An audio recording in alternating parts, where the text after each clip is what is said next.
Olá, bem-vindos ao Resumo do Dia, o seu jornal da noite da Causa Operária TV, 24 horas no ar.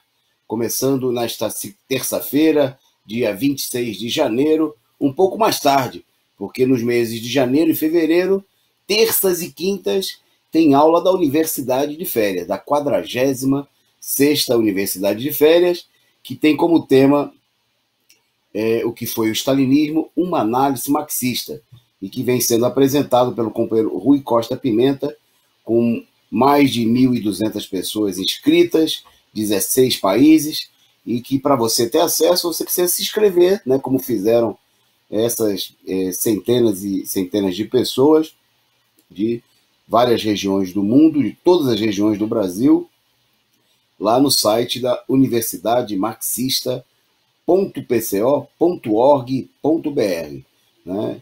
Então ainda está em tempo, se você não pegou no começo, não tem problema, as aulas estão lá para os inscritos, você pode assistir às aulas, assistir, reassistir quantas vezes você quiser, né? Discussões fundamentais, né? Nesse momento o curso está chegando aí aos seus pontos mais destacados aí da análise do fenômeno do stalinismo, fundamental para compreender a política da esquerda no século XX e também no momento atual. Então, repito, se você ainda não se inscreveu, universidademarxista.pco.org.br. Bom, e aqui nós vamos começando, né, com muita gente que nos acompanha ao vivo, muita gente que assiste ao nosso programa depois também, que está participando da universidade, ou por diferença de fuso horário, em outras atividades, acompanhando conosco o resumo do dia.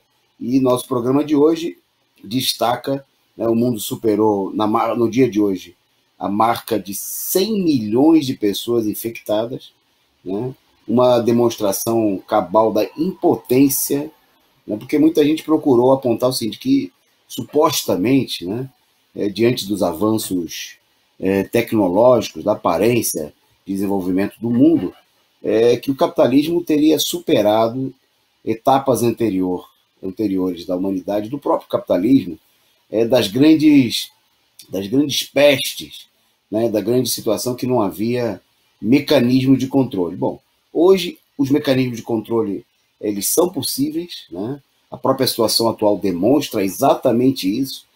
Países em que a situação foi colocada sob controle, quer dizer, há mecanismos para controlar a situação, mas justamente, né, o capitalismo é que impede essa situação, e o mundo chegou aí a 100 milhões de infectados, mais de 2 milhões de mortos. Nós vamos falar disso daqui, né, e destacando aí a situação de São Paulo, né, porque é importante que no momento no Brasil há um destaque, nós vamos falar disso aí também, da situação na Amazônia, em Rondônia, Roraima, onde a crise assume proporções catastróficas, né? Mas é bom destacar, aqui o nosso jornal, o nosso canal não está aqui para fazer a pregação comum na imprensa capitalista, que o foco, o principal centro da doença no país é São Paulo, né? E nós vamos mostrar aqui os dados e mostrar por quê, né?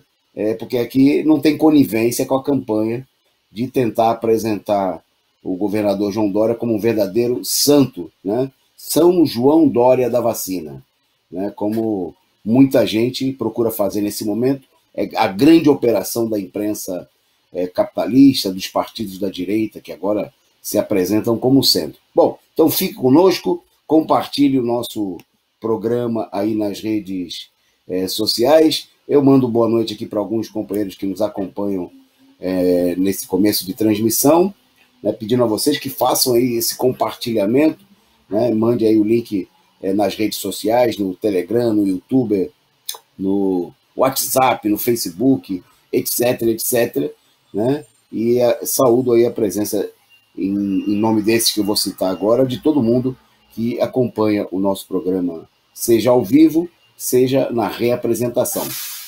Então, boa noite aí o R. Santos, né, que se tornou membro aí do nosso canal, seja muito bem-vindo.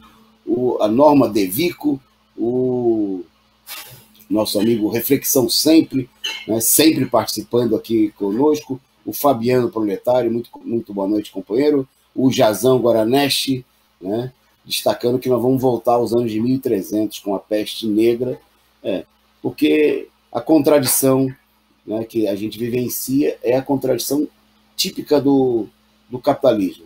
Embora o capitalismo tenha permitido um desenvolvimento das forças produtivas, né, inclusive para combater aí epidemias como a que nós vivemos, a contradição é que quem se apodera disso, né, a apropriação, né, desse poder, enorme poder que a humanidade desenvolveu ao longo das últimas décadas, dos últimos séculos, isso aí está na mão de poucas pessoas, né, que conseguem aumentar suas fortunas, os seus ganhos pessoais, enquanto a imensa maioria se ferra, né, redondamente, como nós estamos vendo aí no caso da pandemia. Nós vamos falar disso, vamos falar de fome e mais dados sobre essa situação aqui no nosso programa. Bom, vamos começar com uma nota, a gente, no começo do programa, ocasionalmente aqui no programa, a gente mostra aí charges, né, de vários cartunistas de esquerda, principalmente do companheiro J. Camilo, nosso companheiro colaborador, mas também de outros cartunistas. Então, nós queremos mandar um abraço, né, e fazer uma saudação à cartunista Laerte, né, que está internada na UTI com Covid. Né? A gente separou aí está aí a imagem dela. Ela que é uma ativista, né, das causas populares da esquerda, né? Tem essa mentalidade progressista de um setor importante, né, dos chargistas, dos cartunistas, dos artistas do traço no país, né? Então a gente separou aí rapidamente algumas charges, né, mas principalmente para a gente lembrar aí, né, essa situação, esse sofrimento. Laerte, que tem 69 anos, né, uma longa trajetória de produção, e tá aí algumas imagens aí separadas pela nossa produção, inclusive na defesa do direito da vacina, né? Ela produziu vários materiais nesse sentido, e a gente manda aqui o nosso abraço, né? Aí a devastação ambiental do governo, impulsionada pelo governo Bolsonaro, né? E dos grandes capitalistas. Um abraço forte, votos de melhoras, né, para Laerte e para todo mundo, obviamente, que está nesse momento passando por essa situação difícil, né, que infelizmente não dá sinais de melhora, né, para o que é necessário uma luta popular para mudar a situação e reverter, não com ilusões, né, não com promessas, como é o caso da vacinação que nós temos hoje, que é areia nos olhos da população, né, mas efetivamente através de uma mudança de conjunto na situação política do país, do comando do país, né, para que haja iniciativas de interesse popular, né, para atingir a imensa maioria do povo. Bom, um abraço aí para a Laerte. Bom, vamos entrar justamente, como o nosso programa hoje é mais curtinho, destacando o tema central, né, do nosso programa, que é o fato de que o mundo atingiu, nesta terça-feira, ultrapassou aí a marca de 100 milhões, de acordo com os mais variados dados, desde a Universidade Johns Hopkins, também o Google, toda a Organização Mundial de Saúde, registraram hoje, né, essa marca gigantesca, né, de infectados em todo o mundo. Bom, como vem acontecendo já há bastante tempo, os Estados Unidos seguem na liderança folgada dessa situação, com cerca de 20, tem aí o quadro, né, do Instituto Johns Hopkins, que a produção vai colocar para a gente aí a imagem, né, e os Estados Unidos seguem a liderança, tá aí, ó, nesse momento aí de manhã, quadro de hoje de manhã, quando o mundo registrava aí 100 milhões e 32 mil pessoas infectadas, e 2.149.808, quer dizer, 2.150.000 mortos, né? Bom, os Estados Unidos seguem na liderança, né, com 25... Bom, só antes de entrar nos dados por país, né, registrar o seguinte, que em 8 de novembro o mundo registrou 50 milhões. Quer dizer, demorou... levou mais ou menos um ano entre o registro do primeiro caso lá na China, né, até atingir a marca de 100 milhões, praticamente 12 meses. 11, vamos dar de barato 11 meses, foi no começo de novembro. Bom, e agora nós temos em 2 meses, um pouco mais de 2 meses, mais 50 milhões de casos. Dobrou o número de casos, né? O que mostra uma expectativa nada otimista, né, da gente alcançar, infelizmente, né, chegar aí a marca, né, de 5, 10 milhões de pessoas infectadas, diante, obviamente que tem uma enorme campanha nesse momento, né, para mostrar que há uma vacinação. A vacinação ela é irrisória em relação ao tamanho da população mundial, né? E também porque até agora a vacinação não deu nenhuma demonstração, até porque não foi aplicada em larga escala em nenhum lugar do mundo, né, de que realmente vai ser, né, e será um elemento eficaz para conter. Né? A gente tem provas contundentes de outras medidas, a testagem, a separação, determinados cuidados. Veja-se o caso da China, né, onde houve uma explosão de casos, chegou a ultrapassar 80 mil casos, e a situação foi controlada, né, com um número relativamente grande, cerca de 5 mil pessoas mortas, é um número grande, né, mas se a gente comparar hoje com os dados mundiais, esse número aí ficou totalmente insignificante diante das medidas adotadas. Né? Não foi só pela China, né? Não foi só a Venezuela, Cuba, mas também países capitalistas, alguns pobres, Eslováquia, né, que testaram em massa, tomaram medidas, Coreia do Sul. Né? Então, obviamente que até agora a vacina, né, da qual os capitalistas, a imprensa, fazem uma grande propaganda, né, um marketing, né, e se a gente olhar na valorização das ações das companhias farmacêuticas, nós vamos entender de onde que vem o marketing, que não é uma propaganda gratuita, né, que há um interesse em mostrar a vacina, né, como a salvação da lavoura, que ela ainda, nenhuma delas, em nenhum lugar do mundo, ainda se mostrou efetivamente assim, né?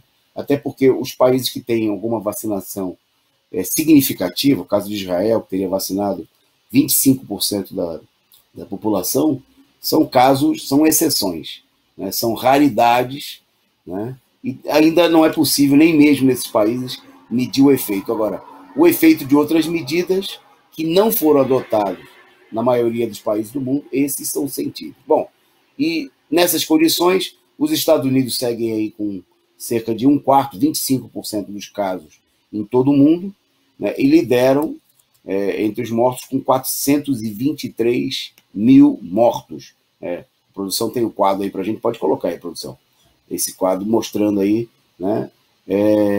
Bom, em número de casos, em seguida vem a China, com 10 milhões, a Índia, com 10 milhões de casos, mais de 10 milhões e se aproximando dos 700 mil, mas a Índia tem 153.587 mortos. Então, em números de casos, o Brasil está em terceiro, mas em número de mortos, né, o Brasil tem 217 mil casos, segundo o Google aí, né, na realidade, nós vamos ver daqui a pouco, que já ultrapassou a marca, num próximo ponto da pauta de 200, está se aproximando, já chegando a quase 219 mil mortos hoje, né? Bom, e o terceiro lugar, o quarto lugar, né, em número de mortos, pertence ao México, nesse momento, com 150 mil mortos, e o Reino Unido, né, veja-se aí a situação em países capitalistas do primeiro mundo, imperialistas, desenvolvidos. O Reino Unido ultrapassou a marca de 100 mil mortos, 100.358 mortos, né, mostrando aí quando a gente deu no título aí, a eficácia, né, você vê que na tabela também aparecem aí, por exemplo, o caso da França, com 74 mil mortos, o caso da Espanha, 56 mil mortos, Itália, 85 mil mortos, né, e Alemanha com 53 mil mortos. Aí o G7, né, quase todinho, incluído aí nos líderes, entre os 10 primeiros, né? No caso, entre os 10 primeiros, só países que não são do G7. São, os BRICS, né? A Índia, o Brasil e o México, né? Que não integram aí o grupo dos 7 países mais ricos. né? Quer dizer, a situação mostra, é uma prova contundente, né, de que o problema é o capitalismo. Bom, destacando que o Brasil deve passar amanhã justamente da marca de 220 mil mortos, né? Tem aí um selinho, né, um card que mostra aí o resumo da situação de hoje no Brasil, que a produção está colocando aí para a gente, né? Então, nós tivemos hoje, mais uma vez, aí, nas últimas 24 horas. Então, na realidade, os registros acumulam os dados de ontem, né, que são lançados no sistema, 1.206 mortos. É por isso que, por exemplo, na segunda, a gente tem 600, porque equivale aos dados de domingo, né? Embora a imprensa e a Secretaria de Educação divulguem como sendo das últimas 24 horas, mas na realidade é o lançamento das últimas 24 horas de mortes que aconteceram no dia, que foram registradas no dia anterior. Então, Brasil, o Brasil segue aí todos os dias de semana, nos últimos 10 dias, nas últimas 2 semanas. O número de mortos ultrapassa a casa de 1.000 mortos, o que mostra que no final de semana é só a enrolação do registro, né? E nós, quer dizer, alcançamos aí praticamente 219 mil mortos e devemos superar amanhã, né, a marca oficial de 220 mil mortos no Brasil. É um número gigantesco, né, ainda mais se considerarmos que o número corresponde apenas a uma parcela, né, das pessoas falecidas, já que o Brasil adota o critério de só registrar como morte causada pela Covid os casos, né, que têm testes, e a gente sabe que milhares e milhares de pessoas morreram sem essas condições. Vários estudos já apontaram, né, que a situação deve ser entre 30% a 50%, quase com certeza 50%, há dados comparativos em relação ao número de mortos dos anos anteriores que também comprovam essa situação. Bom, e o destaque, né, é o estado de São Paulo, né, o São Paulo dos eficientes e científicos, né, aí entre muitas aspas, Dória, João Dória e Bruno Covas, né, só a cidade de São Paulo tem 17 mil mortos. No estado de São Paulo já são 52 mil mortos. Isso significa, só para a gente apresentar alguns dados, que se São Paulo fosse um país, né, seria o 12º do mundo. Estaria à frente da Colômbia, só para citar alguns casos, né, à frente da Colômbia, Argentina, África do Sul, Indonésia, países de grande população, Canadá, Turquia, Peru, Polônia, e por aí vai. Né? Estando em 12º, obviamente, São Paulo estaria à frente da imensa maioria dos países do mundo, o estado de São Paulo, se fosse comparado com países, né? Aí nós temos uma situação de superlotação, que é o que domina o cenário no Brasil, né? Bom, e São Paulo tem um quadro aí, se a produção consegue colocar para a gente a imagem, daqui da cidade de São Paulo, que é bem interessante para a gente destacar esse dado, que é o seguinte: a cidade de São Paulo, né, mesmo a cidade está à frente de países como Paquistão, Iraque, Portugal. É uma das cidades do mundo, seria provavelmente a segunda ou a terceira cidade do mundo em número de casos, de mortes, né? Tá aí esse quadro, isso, tem aí a parte de cima desse quadro aí, se puder para aumentar um pouquinho, só na parte de cima, a produção, que é o mais importante, essa parte que está aí mesmo na nossa telinha, isso pode descer agora se der um pouquinho, tá aí, ó. Então, aí tem os dados para a gente comparar. Ó. Óbitos tem Mundo, Brasil, Estado e município de São Paulo. Então, se vocês olharem aqui na coluna dos óbitos, né, enquanto o mundo chegou a quase 2.150.000 mortos, né, o Brasil, eram os dados de ontem, 2.217 mil, São Paulo, 51.838, já superou, né, 52 mil aí, se a gente acrescentar os dados de hoje, e a cidade de São Paulo, mais de 17 mil mortos. Está aí o resultado. Isso aí não é propaganda da televisão, né, que desvia o foco só para Manaus, para Rondônia, né, para não mostrar o que está acontecendo em São Paulo. Atenção, Brasil! Isso aí é a realidade, tá certo? Não é a propaganda enganosa daqueles que querem apresentar o Dória como salvador da pátria, né? E uma situação em que São Paulo... Isso aí é bom lembrar o seguinte, a China, né, que foi o estopim, o grande foco inicial da crise, né, então a China teve 4.636 mortos. A China com 1.400.000.000 de habitantes. A cidade de São Paulo tem, nesse momento, praticamente já quase 4 vezes mais casos e mais óbitos do que toda a verdadeiro extensão continental, né, da China, o país mais populoso do mundo. Mostrando que o problema não é um problema de vacina, que a vacina é uma propaganda, e o campeão mundial da propaganda na vacina no Brasil, né, é justamente o senhor João Dória, né, o cínico, né, que ganhou a eleição com a burguesia dizendo que ele era eficiente no combate à Covid. O senhor Bruno Covas, está aí o resultado da eficiência tucana, né? Bom, e aí a gente emenda já com um outro tema da nossa pauta, que é o caso... o João Guaranete destacando, só antes de... Né, aqui no nosso chat, dizendo o seguinte, que Roraima e Rondônia estão com o sistema hospitalares colapsados, depois de Manaus e todo o Amazonas, né? Agora nós temos mais 2 estados. Agora é bom destacar que esses estados são estados muito pobres, né? São estados... É uma região paupérrima do Brasil, abandonada, e quando a gente fala de São Paulo, nós estamos falando do estado mais rico, porque o problema não é a ausência de recursos. Os recursos existem, assim como os Estados Unidos, o país mais rico no mundo, é o país que tem mais casos, né? A cidade de São Paulo, a cidade mais rica do país, né? Uma das cidades mais ricas do mundo, está aqui, né? Na linha de frente, mostrando que o problema é um problema de decisão dos capitalistas, de deixar a população morrer, né? De fazer campanha, de fazer publicidade às custas das mortes da população. Bom, e para que isso fica bem mais evidente, né? Quando a gente vê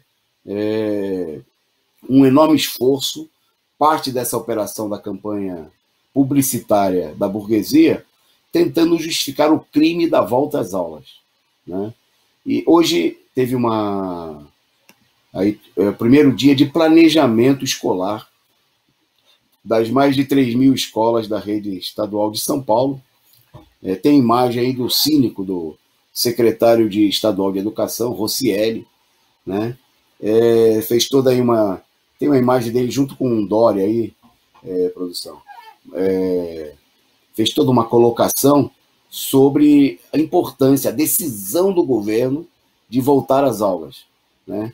Uma verdadeira operação de marketing para tentar justificar a operação criminosa. Pode bota essa imagem aí para gente, esse card aí, né?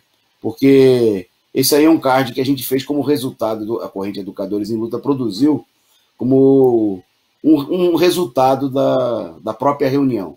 Então, na reunião, né, eu deixo o card aí para vocês darem uma olhada, na reunião, o secretário que aparece em destaque aí no card, a secretaria dele apresentou uma série de conversas fiadas para justificar, né, de que a importância de voltar às aulas, para não deixar as crianças. O secretário usou o exemplo, o pessoal dizendo que ele pegou Covid, mas que ele pegou em casa, né? Como parte de toda a operação cínica que a gente tem visto. Bom, e no meio da fala, uma assessora do próprio secretário, né, foi dar o exemplo, um depoimento pessoal, né? Está aí o secretário, ao lado, ele aqui, o primeiro à esquerda, né, ao lado do vice-governador, do governador João Dória e outros assessores secretários do governo. Então, o cínico, ele faz bem esse papel do cara que disfarça que não é político, né? Ele que já foi secretário de Estado da Educação no Amazonas, foi ministro da Educação do governo golpista do Michel Temer, o governo do senhor Fora Temer, ele assumiu por um período o Ministério da Educação. E agora está à frente aí da Secretaria de Chacina na Educação, de genocídio na educação. Bom, então volta para a gente o card, aquele, porque vou completar a história da fala na reunião. Então, na reunião, a assessora do secretário de Educação, Rocieli, fez uma comparação dizendo o seguinte, que ela tinha uma filha que morava na Holanda e que, veja só, a normalidade da situação num país desenvolvido. Que lá a filha dela queria visitá-la, né? Mas, no entanto, na Holanda, a criança, para se ausentar 2 dias da escola, nas palavras dela, precisa de autorização. E que a filha pediu autorização e a autorização não foi concedida. Olha que coisa maravilhosa. Então, que a gente tinha que se inspirar no exemplo da Holanda. Então, nós destacamos nesse card aí Bom, em primeiro lugar, precisa lembrar o seguinte, a Holanda, né, com 18 milhões de habitantes, tem menos pessoas com Covid do que a cidade de São Paulo, governada aí pelos tucanos que querem fazer voltar as aulas em São Paulo. Isso em primeiro lugar, né? Nem se compara as condições sanitárias das escolas, né, da Holanda com as condições sanitárias da educação destruída pelo governo do PSDB, quase 30 anos do governo do PSDB em São Paulo. Terceiro lugar, né, a secretária ela se esqueceu de falar, a assessora do secretário e o próprio secretário. A Holanda paga aos senhores professores um salário inicial de 3 mil euros. 3 mil euros. Então a gente pergunta ao secretário, será que a comparação com a Holanda vale só para a gente voltar às aulas? Ou o secretário pretende equiparar o contra-cheque dos trabalhadores da educação, dos professores paulistas, à rede de educação da Holanda? Isso é o salário inicial, seu. Salário inicial que aqui em São Paulo, né, é da ordem de R$ 2.800, um dos mais baixos do país, né? A gente tem aí, acho que tem um quadro, tá aí, ó. Essa imagem aí mostra a que ponto, né, o PSDB levou a educação aqui no estado de São Paulo, né? Esse quadro aí mostrando um comparativo dos salários das redes estaduais, isso é do ano passado, né? Onde você vê que São Paulo está aqui, se você olhar da esquerda para a direita, São Paulo está 1, 2, 3, 4, 5, 6, 7, 8º lugar. Olha que coisa linda. O estado do Bahia está, não, mas só que é o contrário, né? Porque os salários mais altos estão do lado direito. Então, na realidade, São Paulo está em 19º lugar, ou, desculpe, 20º lugar. São Paulo, o estado mais rico do país, paga o 20º pior salário. O salário da Holanda, R$ 18 mil por mês. Salário inicial, senhor governador. Aqui a diferença entre o salário inicial na Holanda, o salário médio, né, chega aí, um professor chega a ganhar, né, em média, 5 mil euros, né, equivalente a 30 mil reais. Com 30 mil reais, eu acho que tem professor aí que ia trabalhar até de uma perna só, com Covid, com tudo, tá certo? Mas o governo do estado quer que o professor arrisque a vida, ajude a disseminar a Covid, né? Com esse salário de R$ 2.800, sem condições sociais, sem nada, sem vacina, sem absolutamente nada. Política genocida, pura e simples, por isso é preciso ganhar as ruas, né? É preciso impulsionar o estado de greve aí indicado pelo Conselho Estadual de Representantes da POESP para o próximo dia 8, é preciso se mobilizar. Sexta-feira tem mobilização aqui na capital, vai ter atos aí em subsedes do interior de São Paulo. É preciso intensificar a mobilização. Amanhã, né, aproveitando para convidar vocês amanhã para organizar, né, essa mobilização. Amanhã tem reunião de educadores em luta. Você que é de São Paulo, né? Se você for de outro estado, quiser participar também, entra lá nas páginas de Educadores em Luta e manda lá o seu recado, porque nós precisamos intensificar essa luta. Então é preciso organizar a mobilização, né? Mobilizar em todo o estado de São Paulo e em todo o país contra o crime da volta às aulas. Bom, vamos em frente na nossa pauta, né? Porque no meio dessa situação, o Pazuello, né? Que ganhou uma passagem só de ida para o para o Amazonas, disse ele que ele estava indo para o Amazonas sem data de volta, no meio de uma crise que ameaça, inclusive, a permanência dele no cargo, né? Porque, finalmente, ele disse que, quando em alguns momentos ficou público aí atrito dele com o Bolsonaro, ele mesmo reconheceu que ele obedece, né? E o Bolsonaro está pressionado aí diante da situação, e a cabeça do Pazuello está a prêmio, né? Até para limpar a barra do Bolsonaro. Bom, ele declarou que o novo surto da Covid em Manaus, que está levou a um colapso total, né? Com o governo, ele que inclusive foi apresentado como ministro porque seria especialista em logística, não conseguiu garantir, inclusive, que não faltassem aí oxigênio para atendimento médico. Bom, a declaração dele é que a situação era desconhecida para todo mundo. Porque todo mundo, não aconteceu nada em Manaus no ano passado, né, ministro? Não houve, né, uma enorme incidência de casos que levou, inclusive, a enterros em valas coletivas, né? Não aconteceu nada disso. A situação estava totalmente sob controle, né, seu cínico, né? É a política criminosa do governo, né? Governo Bolsonaro, apoiado por todo mundo, porque ninguém denuncia. É bom lembrar que o Amazonas, né, é governado aí pelo PSD, do seu Kassab, né, do partido da frente do Centrão, aí, dos adoradores do Dória. E a cidade de Manaus era governada até bem pouquinho pelo PSDB, isso, o partido do João Dória, o eficiente partido do PSDB, cujo prefeito, então, o Vigílio, Antônio Vigílio, pegou Covid e, obviamente, não foi se tratar lá na rede pública de Manaus e ficar correndo risco de não ter nem oxigênio. Pegou um jatinho, 170 mil estão cobrando hoje, né, uma viagem de jatinho, de UTI de jatinho, para tirar um rico, uma pessoa que tenha condições lá de Manaus, para trazer para... E veio se tratar aqui no Sírio-Libanês, né, porque é assim que a burguesia faz.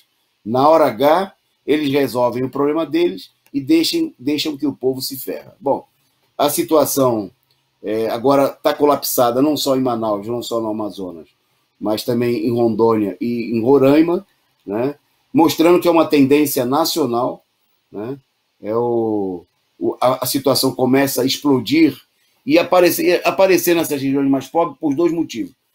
Logicamente, pela pobreza e pela fragilidade das redes públicas de saúde, mas também porque há um interesse muito claro, muito, muito, muito evidente, né, da direita, da burguesia, da imprensa capitalista, de encobrir a realidade, né,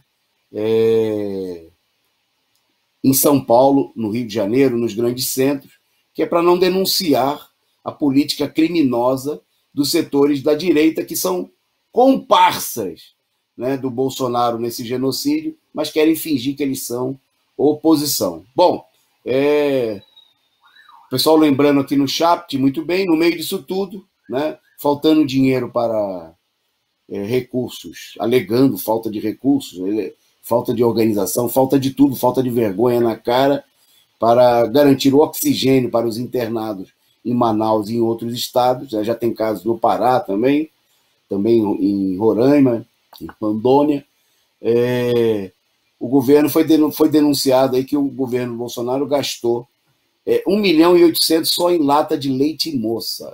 Isso mesmo, leite condensado, né? Tem até uma imagem aí, a gente separou tem uma foto aí, não sei se está nesse ponto, eu atravessei, né? Mas o Bolsonaro, né, que está imitando o Dória, né? E agora ele disse que a vacinação vai ajudar a economia, né? E ele foi denunciado hoje justamente por que o governo... essa é a esperteza do malandro otário, né, que está procurando imitar os velhacos da política burguesa, né, o golpista, o fascista Bolsonaro, mas que não tem a esperteza, né, para enganar a população, como tem um Dória, como tem um político tarimbado aí do PSDB, do DEM, um velhaco do MDB, né, e até de alguns partidos da esquerda. Ele agora está tentando correr atrás de prejuízo e imitar o Dória, dizendo que a vacina vai reativar a economia, vai fazer um verdadeiro milagre na economia. Antes era cloroquina, mas como não colou, não produziu resultado, o Bolsonaro partiu para outra, né? Mas hoje também ele foi denunciado aí, né, por gastos bastante, não são salgados, são muito doces, né? Mas o volume é um volume gigantesco, né? Logicamente que eu queria destacar que isso aí foi tomado aí por alguns partidos de oposição parlamentar como sendo o carro-chefe, denúncia, como problema central. Esse aí é um dos menores crimes do Bolsonaro. Gastar 1.800.000 em leite condensado é uma brincadeira, é coisa que os governos da burguesia fazem aí todo dia, né? O maior crime é aí 220 mil mortes, que nós vamos completar amanhã em números oficiais, e nenhuma iniciativa de fato, né, para reverter a situação. Mas, enquanto nada é feito em relação à situação da pandemia, né, não há gastos efetivos em medidas de saúde, bom, nem que se diga em questão da organização da vacinação. Vacinação que é um teatro, né? Vacinação que segue puxada e liderada pelo Dória, que conseguiu impor ao país uma das vacinas mais caras do mundo e de menor eficiência, né, como nós já explicamos aqui N vezes, mas nunca é demais, né? A vacina que tem a menor eficiência de todas as vacinas, eficácia geral de 50,3%, significa que ela só vai surtir efeito, né? Precisaria vacinar 150 milhões de pessoas, mais do que o dobro de pessoas que têm vacinado nesse momento no mundo todo. E isso aí, né, sobre o comando de vigaristas profissionais, como nós temos aí à frente dos governos federal, estaduais, municipais, né, que estão roubando vacina, distribuindo vacina para os amigos, né, colocando... Teve caso aí de prefeito sendo denunciado porque nomeou a namorada para um cargo na Secretaria de Saúde, né, para ela poder ser vacinada, furar a fila da vacinação. Obviamente, além de receber aí um saláriozinho razoável de assessora da Secretaria de Educação, mas para ter direito a furar a fila da vacina, né? E houve a denúncia do caso, que é só um entre milhares de casos da bandalheira, né, que é o processo de vacinação no país. Que hoje também teve como destaque o fato, o Bolsonaro ter anunciado aí que estava mesmo fazendo um acordo para facilitar a compra de vacinas pelo setor privado, em troca de que essas empresas privadas supostamente fizessem uma doação aos setores públicos. Então estavam negociando a compra de 33 milhões de doses de vacina, o que obviamente iam transformar, né, diante da avacalhação da vacinação pública, numa enorme campanha de ganhar dinheiro a rodo, né, que é a única coisa que pensam os tubarões capitalistas, ganhar dinheiro, né? Então iam transformar, é o maravilhoso negócio da vacina.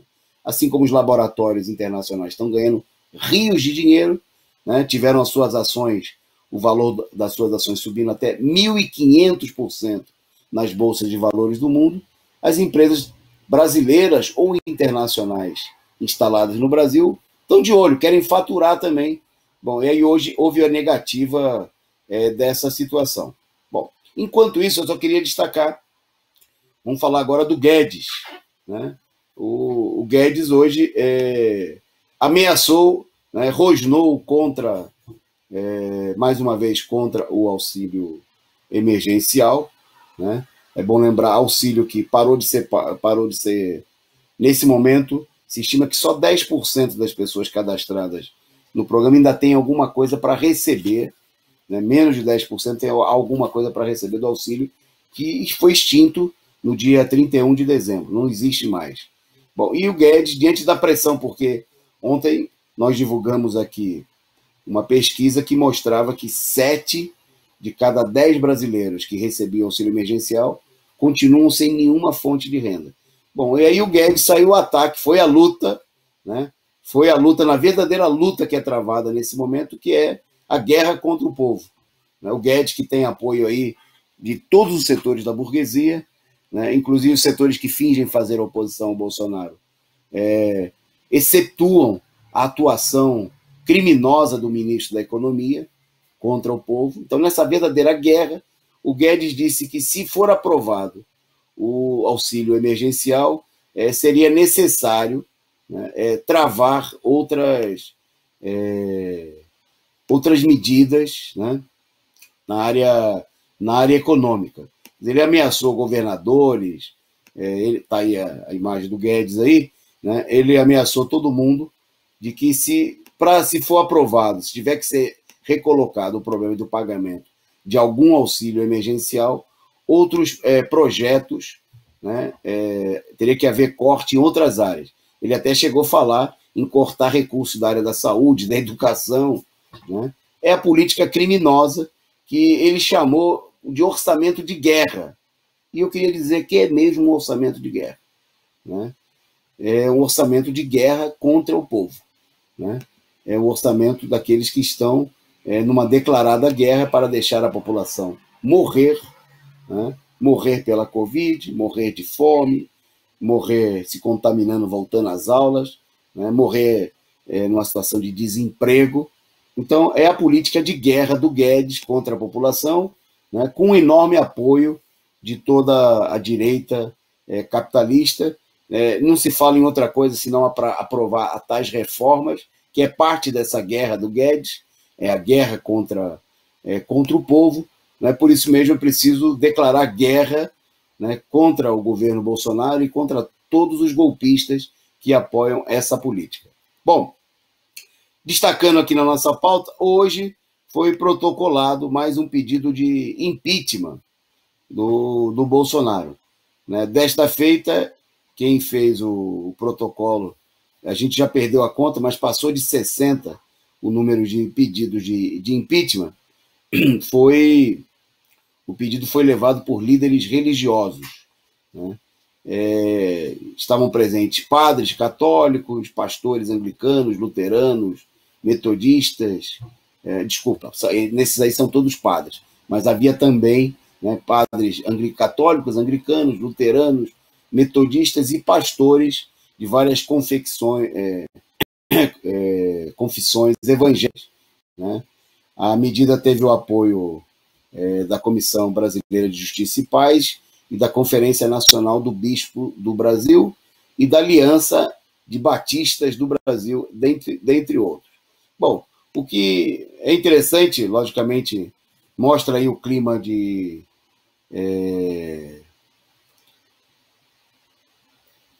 eu não diria radicalização, mas de deslocamento para a oposição em relação ao governo, né? Setores que procuraram que, se bem que não tenham sido apoiadores diretos do Bolsonaro, né, foram os setores que incentivaram aí a política de desejar boa sorte ao governo, né? O governo genocista, fascista, que se opuseram. Setores, obviamente, são setores vinculados a grupos políticos, que essa história os religiosos são independentes, os sindicalistas são independentes. Não existe essa independência, né? Está notória aí a influência de setores políticos da esquerda e da burguesia, né? Não à toa os religiosos hoje foram acompanhados aí de parlamentares do PT e de outros setores. Amanhã está prevista a entrega de um novo pedido de impeachment assinado pelo PT e outros partidos supostamente de oposição. Amanhã a gente fala sobre isso daí. E é a tentativa de deslocar, né, a situação catastrófica, né, de caos, que coloca o Brasil à beira aí de um colapso social, para o terreno do parlamento, para um acordo, né? É a nova campanha das diretas, como muitos desejavam, né? Sem mobilização, ainda mais reacionária, porque a mobilização nesse momento se faz exclusivamente da maneira tradicional da direita, por meio de carreatas, né, inúteis, panelaços, né, e outras manifestações que evitam as manifestações populares, sob o pretexto de que não se pode contaminar o povo, né? Sendo coitado do povo, está andando de trem lotado, de ônibus, de metrô, né? Está trabalhando aí nas fábricas, nos correios, no comércio, e agora está sendo pressionado, inclusive, a voltar a trabalhar e a estudar nas escolas né, públicas e privadas de todo o país.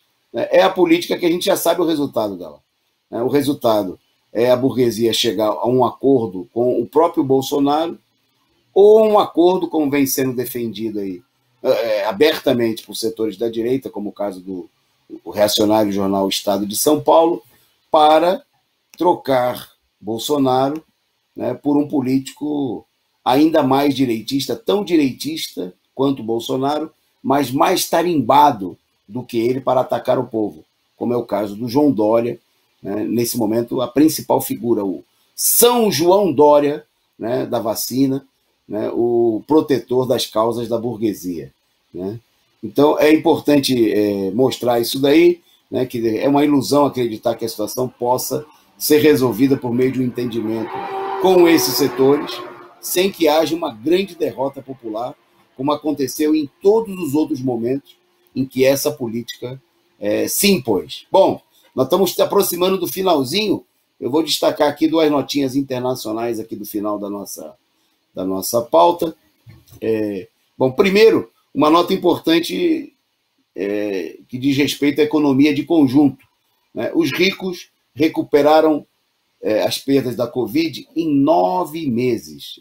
Um estudo feito pelo Oxfam, né? Aquela entidade que realiza estudos econômicos internacionais e que está sendo apresentado lá no Fórum Econômico Mundial em Davos, na Suíça, mostra aqui o seguinte: os mais ricos, eles, se comparar o que eles perderam de março, né, a situação de queda, né, por exemplo, foi feito um estudo em que a Oxfam atribuiu que os mais ricos, o que eles tinham em março de 2020, era 100%, tá certo? Era 100%. Bom, então, em março, depois, o que eles tinham no começo de 2020, desculpa, em janeiro, era 100%. Em março, quando houve um primeiro um transbordamento da crise, com a multiplicação de casos na Europa, nos Estados Unidos, perdas muito grandes levaram a que a riqueza dos mais ricos do mundo, a fortuna dos mais ricos, caísse para 70%. Quer dizer, uma perda, 70,3%, uma perda de praticamente 30% das riquezas. Mas só que os ricos, né, os bilionários do mundo, né, recuperaram isso daí até o mês